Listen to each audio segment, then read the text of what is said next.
В один рождественский вечер уже закончилось наше собрание. Было чудесное, замечательное праздничное собрание.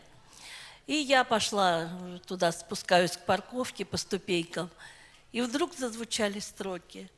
«Опять я стою у распятия». Я аж даже вслух сказала: «Господи, что это? Сегодня ведь Рождество». Села в машину, а все, звучат строки. И я тогда поняла, что без Рождества, без Вифлеемских ясель не было бы Голгофы и не было бы распятия. Опять я стою у распятия. К спасительной крови Христа на страшную гору проклятия стремится больная душа.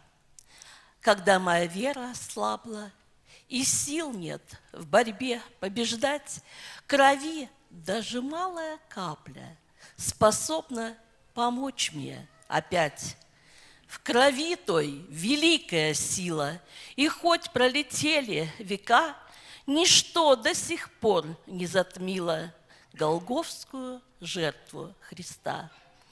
Святая та кровь, как и прежде, грехи омывает людей, вселяет любовь и надежду и делает лучше, добрей, болезни врачует и радость спешит подарить всем сердцам. Послать дорогую отраду Сын Божий торопится нам. И если я вдруг потеряю ту радость смятений дней, о силе крови вспоминая, спешу на Голгофу скорей. Аминь.